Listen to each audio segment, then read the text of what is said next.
ఫీజుల పేరిట విద్యార్థుల తల్లిదండ్రులను దోపిడీకి గురిచేస్తున్న ప్రైవేటు పాఠశాలలపై చర్యలు తీసుకోవాలని, అనుమతి లేని వాటిని రద్దు చేయాలని డీఓ కార్యాలయం ఎదుట ఏబీవీపీ ఆధ్వర్యంలో ఆందోళనకు దిగారు.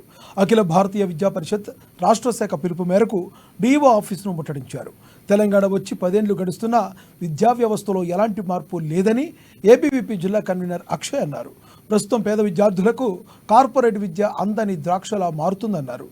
అప్పు సొప్పు చేసి పిల్లల్ని బడికి పంపిస్తే రకరకాల ఫీజుల పేరుతో విద్యార్థుల తల్లిదండ్రుల నుండి ముక్కుపిండి వసూలు చేస్తున్నారన్నారు. వేలకు వేలు డొనేషన్లు కట్టించుకొని విద్యను వ్యాపారం చేస్తున్నారని విమర్శించారు. నిబంధనలకు విరుద్ధంగా వ్యవహరిస్తున్నారని, అయినా వీరిపైన ఎలాంటి చర్యలు తీసుకోవడం లేదని మండిపడ్డారు. డీఓకు నెలకు వచ్చే గవర్నమెంట్ జీతం కంటే కార్పొరేట్ విద్యా సంస్థల నుంచి వచ్చే డబ్బులే లంచాలు ఎక్కువగా వస్తున్నాయని ఆరోపించారు. ఫీజులను నియంత్రించి దోపిడీకి పాల్పడుతున్న యాజమాన్యాలపై చర్యలు తీసుకోవాలన్నారు. ఈ కార్యక్రమంలో జిల్లా హాస్టల్ కన్వీనర్ హరీష్, మహేష్, ఉదయ్, నిఖిల్, కార్తిక్, సాయి, శ్రీకాంత్ తదితరులు పాల్గొన్నారు.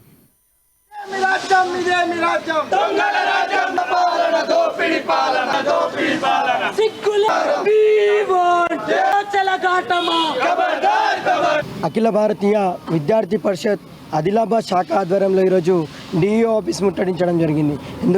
ఎందుకయ్యా అనగానే ఈరోజు మనం చూసుకున్నట్లయితే డిఈఓ గారికి, కలెక్టర్ గారికి ఎన్నిసార్లు వినతి పత్రం ఇచ్చినా పట్టించుకోని పరిస్థితి ఈరోజు మన ఆదిలాబాద్లో నెలకొంది. మనం ఈరోజు ప్రైవేట్ కార్పొరేట్ స్కూళ్ళల్లో ఫీజు నియంత్రణ చట్టం కోసం నిన్న బంద్ నిర్వహించడం జరిగింది. దీనిపైన ఎలాంటి చర్యలు తీసుకోకుండా స్టేట్ గవర్నమెంట్ కూడా పట్టించుకోని పరిస్థితి ఈరోజు మనకు ఏర్పడుతుంది. అదేవిధంగా గవర్నమెంట్ స్కూళ్ళల్లో మౌలిక వసతులు లేక చాలా స్కూళ్ళు విద్యార్థులు ఇబ్బంది పడుతున్నారు. దీన్ని పెద్ద ఎత్తున పట్టించుకొని దీని సమస్యల్ని సాల్వ్ చేయాల్సిందిగా కోరుతున్నాం.